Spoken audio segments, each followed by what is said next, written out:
안녕하십니까. 본 강의는 조선이공대학교 기계과 1학년 정밀측정 교과목에 대한 강의로서 1주차 2차 시에 해당됩니다. 본 강의 이전에 있었던 1주차 1차 시에 대한 강좌를 아직 못 들으신 분들은 반드시 그 강좌를 먼저 듣고 2차 시의 강좌를 들으셨으면 좋겠습니다. 여기에서는 앞서서 오리엔테이션 그 다음에 비대면 강좌에 대해서 설명을 할 때 자세히 했기 때문에 이제부터는 생략을 하니까 반드시 앞선 강의를 먼저 시청하시고 본 강좌를 들어주셨으면 좋겠습니다. 자, 본 강좌의 주요 항목은요, 측정의 필요성, 그리고 측정 계측, 그 다음에 검사, 이것들은 어떠한 정의와 어떠한 차이가 있는지에 대해서 살펴보도록 하겠습니다. 1주차, 2차 시의 교과 학습 목표는요, 측정의 필요성을 여러분들이 이해할 수 있을 거고요. 두 번째로는 측정과 계측, 그리고 검사의 정의를 말할 수가 있도록 그렇게 목표를 설정하였습니다. 자, 본격적으로 들어가서요. 첫 번째인 측정의 필요성에 대해서 설명하도록 하겠습니다. 그냥 우리가 쉽게 제품이 만들어지기까지의 과정을 쭉 한번 살펴보자 라는 얘기입니다. 제품. 자, 예를 들어서 여러분들이 뭘 하면 돈을 벌 수 있겠다. 뭘 만들어 팔면 돈을 벌 수 있겠다. 라는 아이템을 선정을 해가지고 그 제품을 만들어 보는 그러한 일련의 과정을 한번 살펴보자는 뜻이죠. 자, 그러면 어떤 걸 만들면 돈이 들까? 어려운 문제이기도 하지만 반드시 이루어져야 될, 사전에 머릿속으로만 할 게 아니라 사전에 이루어져야 될 게 있죠. 항상 소비자의 욕구, 즉 소비자의 니즈를 파악하는 겁니다. 소비자가 원치 않는 제품을 만들면 당연히 안 팔릴 거고 당연히 성공하기가 힘들겠죠. 따라서 소비자는 어떠한 욕구를 가지고 있는지 이거를 먼저 파악하는 게 가장 중요하겠죠. 자, 그래서 우리 일단 소비자가 요구하는 무엇을 만들까라고 고민을 하는데 아이템을 선정합니다. 자, 우리 그냥 전동 드라이버로 선정했다고 봐요. 전동 드라이버는 웬만한 가정에 다 있으니까 이러한 가정들, 새로운 신규 가정도 많이 생기고 그러니까 이 전동 드라이버를 한번 생각을 해봤다라는 얘기입니다. 그러면 우리가 알고 있기를 이 전동 드라이버는 종류가 상당히 많죠. 이렇게 생긴 것도 있고 이렇게 생긴 것도 있고 보다 심플한 것도 있고요. 또는 배터리 또는 전기와 직접 연결하는 그런 것들도 있고 메이커도 상당히 많습니다. 그래서 자, 우선 소비자의 욕구를 파악을 했다. 자, 전동 드라이버로 일단 정했다라는 얘기입니다. 전동 드라이버는 잘 팔릴 거다. 그러면 이걸 그 다음 단계에서는 어떻게 생각해야 되냐. 자, 이 전동 드라이버의 기능은 뭐고 성능은 어디까지 해야 될 것이냐. 전동 드라이버가요, 힘이 약한 것도 있고요. 그냥 일반 컴퓨터 조립할 때 쓰는 드라이버 또는 바닥에 콘크리트 바닥에 구멍을 뚫을 수 있는 그러한 전동 드라이버도 있습니다. 따라서 이 내가 만들고자 하는 전동 드라이버의 기능과 성능은 어느 수준으로 해야 될 것이냐 라는 그 스펙을 정하는, 자, 스펙을 정하는 단계가 그 다음 단계라고 볼 수 있겠습니다. 예를 들어서 이 전동 드라이버의 최대 회전수 스피드는 150rpm, 즉 분당 150rpm으로 회전할 수 있도록 해야 되겠다라는 얘기고요. 또는 토크 이제 나중에 공부하실 겁니다. 재료역학이든 여러 군데서 많이 나옵니다. 토크가 얼마, 자동차에도 토크가 있듯이, 자, 토크는 얼마 정도를 해야 되겠다. 최소한 이게 이퀄이죠. 그래서 30kg/cm의 토크는 발휘해야 되겠다. 무게는 무거우면 안 되니까 나는 1.5로 가볍게 해야 되겠다. 그래야 무거우면 안 팔릴 거 아니에요. 그래서 가볍게 해야 되겠다. 그 다음에 배터리의 수명은 25분 이상을 연속적으로 사용할 수 있도록 해야 되겠다. 자, 이런 식으로 자, 스펙을 정합니다. 역시 뭐 디자인도 마찬가지. 핸들은 좀 더 편하게, 그 다음에 모양은 예쁘게 만들고 싶다. 그리고 제조 원가, 제조 코스트는 $100 미만으로 해야 되겠다. 아니면 한 10만원 미만으로 해야 팔리고 가격적인 경쟁력이 있으니까 나는 그렇게 하고 싶다. 뭐 이런 식으로 기능과 성능, 이러한 스펙을 쭉 정합니다. 이거에 맞게끔 향후에 일어날 일들은 추진을 해야 되겠죠. 자, 이런 식으로 소비자의 욕구 파악에서 전동 드라이버로 세팅을 했다면 그 전동 드라이버는 어떠한 모양으로, 어떠한 성능, 어떠한 기능을 가지고 가격은 어느 정도까지 이런 식으로 그래서 타겟층을 고려한 스펙을 정하는 단계가 그 다음에 나올 수 있을 겁니다. 자, 그 다음 단계로 했어요. 그러면 이러한 스펙, 이러한 모양, 이러한 가격으로 만들어야 되겠는데 과연 구조나 형상은 어떻게 돼야 되겠냐.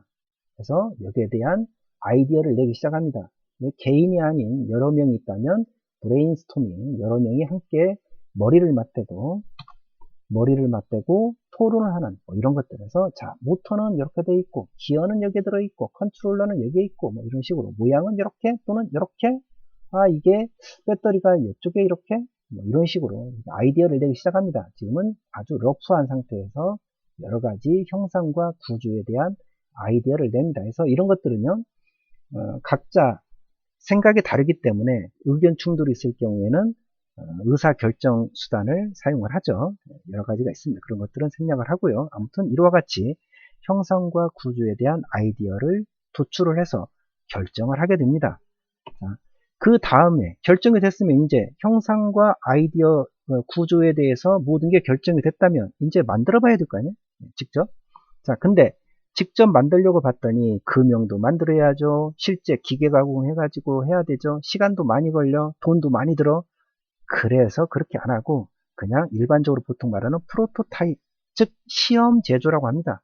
네, 우리 3D 프린터 흔히 잘 알고 있는 이와 같이 3D 프린터나 이런 것들을 이용해서 먼저 만들어 보는 거예요. 자, 이게 여기가 조립이 좀 잘 안 되네, 또는 아까 모양을 예쁘게 한다 그랬는데 모양이 잘 안 나오네. 그럼 수정을 해야 되니까. 근데 이걸 금형을 만들어서 사출에 의해서 찍어 가지고 나서 수정을 하려면 여태 들였던 금형 비용 이런 것들은 전부 물거품이기 때문에 이와 같은 시험 제조를 통해서 확인을 합니다. 이렇게 확인을 해가지고 수정을 해야 되겠지. 만약에 마음에 안 들면 그러면 다시 성능을 바꿔야 될 경우도 있을 거고 아이디어를 바꿔야 되는 경우도 있을 거예요. 그래서 해당되는 걸로 다시 갑니다. 그래서 그러면 스펙을 바꿔요. 스펙을 바꾸려면 이 스펙을 만족할 수 있는 아이디어, 예를 들어서 아까 무게를 가볍게 한다 그랬습니다. 무게. 자, 보시겠습니다. 무게를 1.5kg 이하로 하겠다라고 했어요. 근데 실제로 만들어 봤더니 이게 1.5kg가 넘어요. 근데 더 이상 줄일 방법이 힘들어. 또는 줄이면 금액이 높아져요.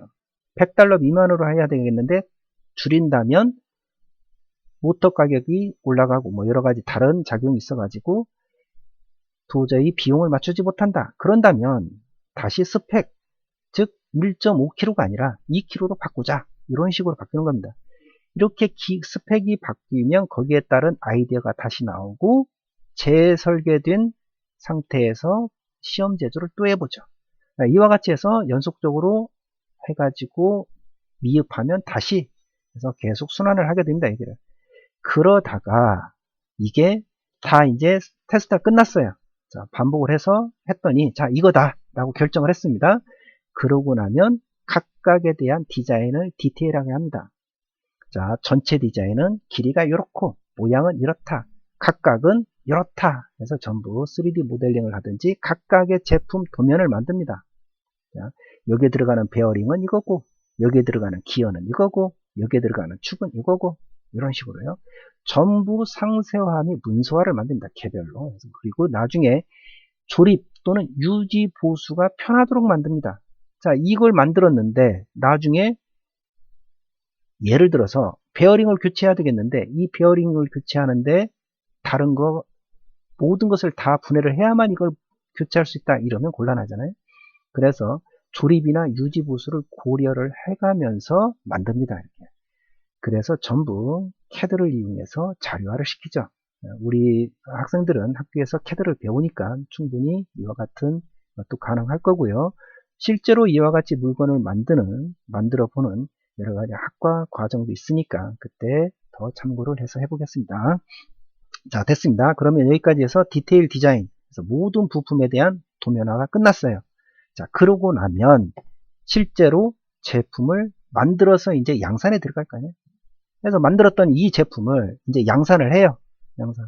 그러면 공장에서 계속적으로 이 제품을 만듭니다. 몇 개가 됐든. 자, 판매 추이를 보면서 만들겠죠. 일정의 재고를 놓고. 그래서 1차 생산, 2차 생산, 3차 생산. 네, 이런 식으로 쭉 합니다. 자, 이렇게 해가지고 이와 같은 제조 프로세스죠, 이게. 네, 프로세스, 즉 공정입니다, 우리말로는.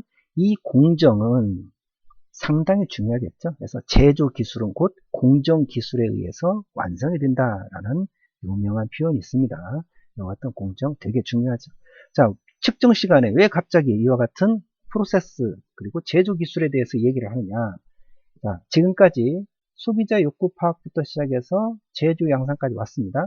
이 단계에서 우리가 공부를 하고 있는 측정, 이 측정이 필요한 단계는 과연 어디일까요? 라는 거예요. 여러분들이 한번 생각해 볼까요? 자, 측정이 소비자의 욕구를 파악할 때, 스펙을 정할 때, 아이디어를 낼 때, 또는 시험 생산을 할 때, 이런 때 필요하냐? 이런.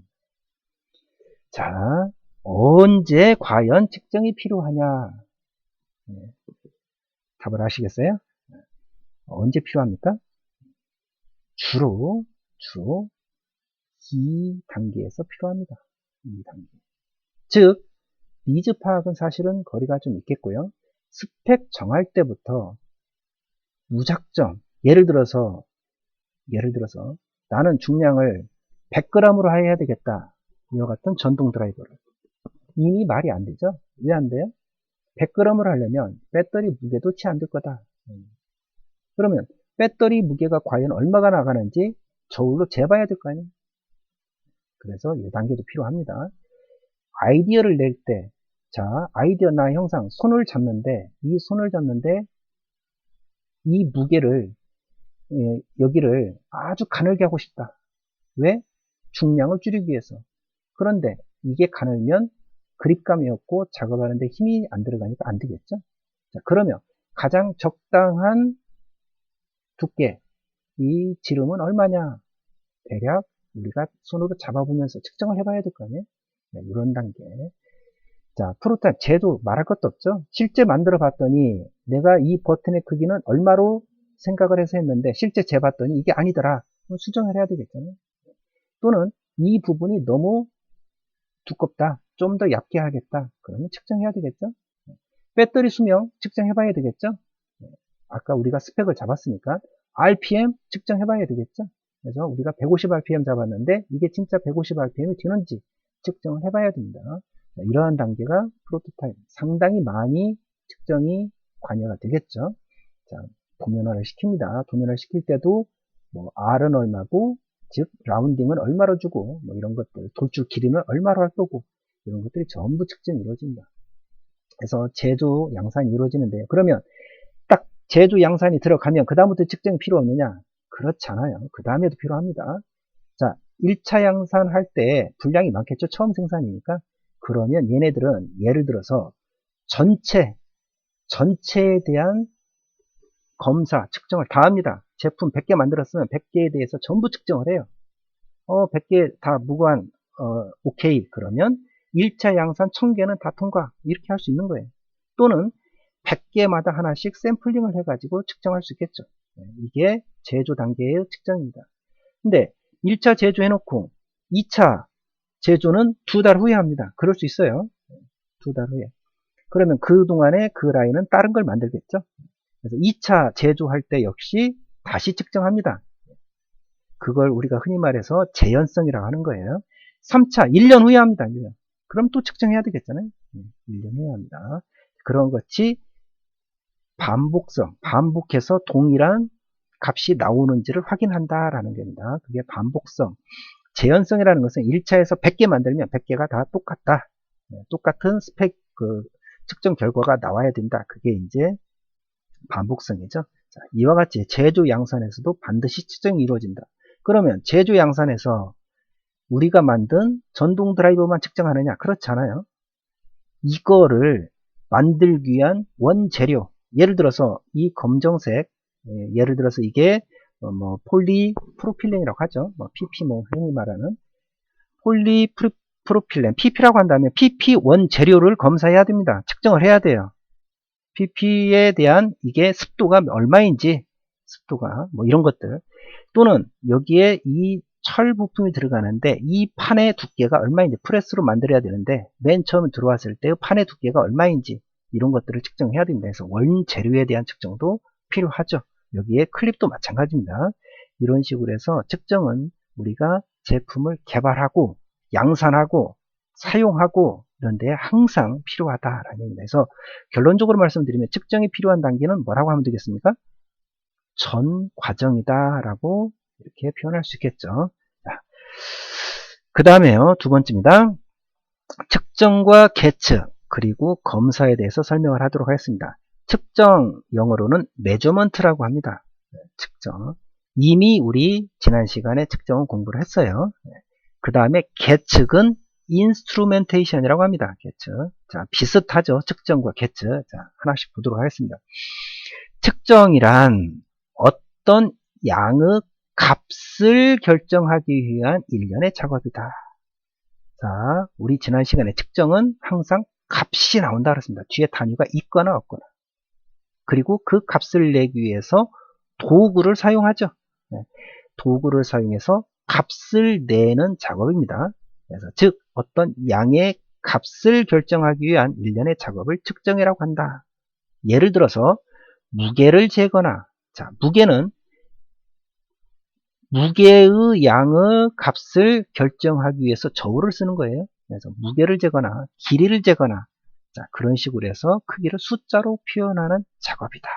그래서 반드시 숫자로 나오더라 라는 얘기입니다. 측정입니다. 측정. 자, 이번에는 계측 보죠. 인스트루멘테이션이라고 하는 계측. 계측은 측정의 준비부터 그 결과값의 응용까지를 포함하는 포괄적 개념이다. 자, 다시 말씀드리겠습니다. 계측은 측정을 하기 위한 준비부터 측정이 끝난 결과값을 응용하는 것. 즉, 측정이 있다면 측정 이전부터 측정 후까지입니다. 이걸 다 포함하는 게 곧 계측이다라는 거예요. 그러면 측정과 계측 어떤 게 더 크죠? 포함 관계를 본다면 계측이 더 크다. 그래서 측정은 계측의 일부분이다라고 할 수 있겠습니다. 다시 말씀드리면 계측은 측정을 포함한다라고 할 수 있겠죠.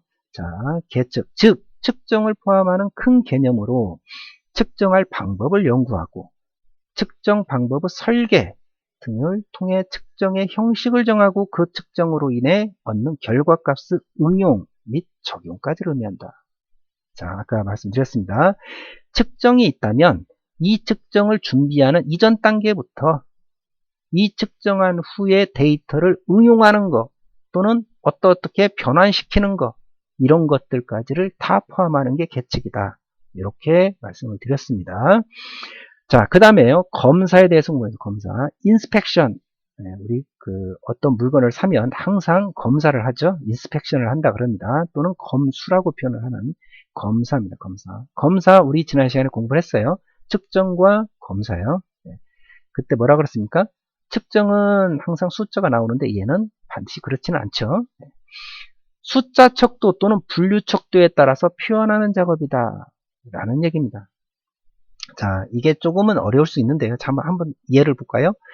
숫자 척도란 시력이 1 또는 2 또는 어느 제품의 한계 치수이고, 무슨 말이냐면 어느 제품은 총 길이가 100mm를 넘지 마라 라고 되어 있다는 얘기입니다. 그러면 이런 것들이 숫자로 되어 있기 때문에 숫자 척도라고 하는 거예요. 숫자 척도. 시력은 1.2가 정상이라는 겁니다. 정상. 그래서 시력의 1.2가 척도예요. 그래서 이거에 따라서 표현하는 작업이라 그랬습니다. 숫자 척도. 자, 그러면 시력이 1.2다 그랬는데, 그러면 1.2보다 더 높은 값이 나왔으면 A라는 사람은, 그러면 검사 결과 뭐라고 합니까? 시력이 정상, 이렇게 된 거예요. 결과가. 만약에 1.0이 나오면 시력이 불량, 이렇게 나오겠죠. 이러한 숫자 척도, 이게 척도입니다. 1.2가. 이거에 따라서 표현한다. 한계치수 아까 100이라고 했으면 100. 100을 넘지 마라 그랬어요. 쟀더니 제품의 치수가 99야. 그러면 얘는 합격 이렇게 되는 거예요. 쟀더니 101이 나왔어. 그럼 얘는 불합격 이렇게 표현하는 겁니다. 이게 검사라는 겁니다. 물론 잴 때의 숫자라는 척도가 있지만 최종 결과는 정상, 비정상, 합격, 불합격 이렇게 표현하죠. 이렇게 표현하는 작업입니다. 이게 검사입니다. 자, 방금 숫자 척도 봤고요. 분류 척도 보죠. 분류 척도란 적청생 생맹 또는 합격, 불합격입니다. 이런 식으로 분류를 해주는 그러한 작업이다. 지능검사를 해서 어떻게 척도를 내립니까? 검사 결과를 지능검사에서 일정한 IQ 이상은 정상, 일정한 IQ 이하는 뭐 약간 전응하 뭐 이런 식으로 하겠죠. 네. 적성검사를 해서 어느 쪽에 적성이 맞는지 이렇게 하죠. 숫자로 안 나오죠. 네, 이렇게 합니다. 성격 검사, 가치관 검사 이런 것들 한번 바꿔볼까요? 지능시험, 자, 지능 측정, 적성 측정, 성격 측정, 가치관 측정. 왠지 이상하죠? 네, 일반적으로 다 검사라고 씁니다. 이게. 그래서 그러한 표현들이 만약 측정이라고 되어 있다면 잘못된 표현이라고 할 수 있겠네요. 자, 다시 정리해 보겠습니다. 측정이라는 것은 어떤 양의 값을 결정하기 위한 일련의 작업이다. 양을 값으로 나타냅니다. 숫자로.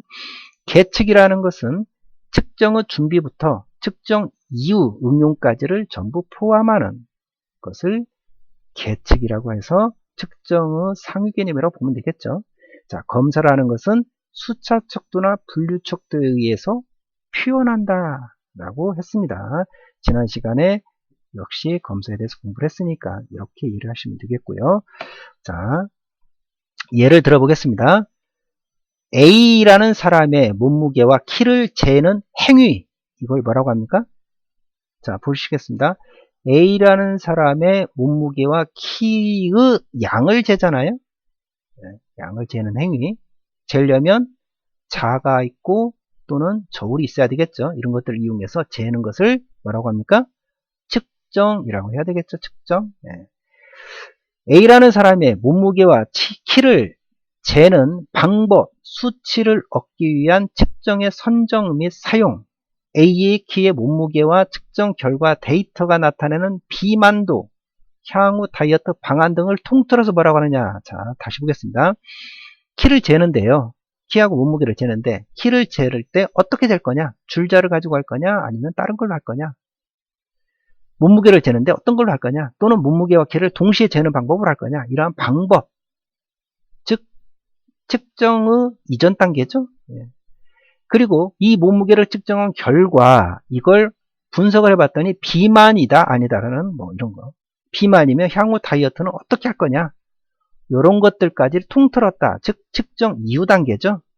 이런 것들은 뭐라고 했습니까? 우리가? 그렇죠. 계측이라고 말할 수 있습니다. 계측. 자, 다음 보겠습니다. 네모란 예를 들어 어느 치수가 한계 치수, 리미트입니다. 리미트 내에 있으면 합격, 억셉이고 한계 치수를 벗어나면 불합격, 리젝이 된다. 뭐라 그랬죠? 이런 것들을 yes와 no 에서 이것을 갖다가 나중에 이제 또 배우시겠지만 고노 게이지라고 하는 것도 있고 그러는데요. 자, 고 또는 노고다 한 뜻입니다. 합격, 불합격, 정상, 비정상 이런 식으로 평가를 내리는 거, 표현을 하는 거 이런 것들은 뭐라 그랬습니까? 그렇죠? 검사라고 했습니다. 그래서 측정과 계측 그리고 검사에 대해서 살펴봤는데요. 잘 기억을 해 주셨으면 좋겠습니다. 자, 1주차, 2차 시의 보고서입니다. 내용은 제가 설명 안 드리겠습니다.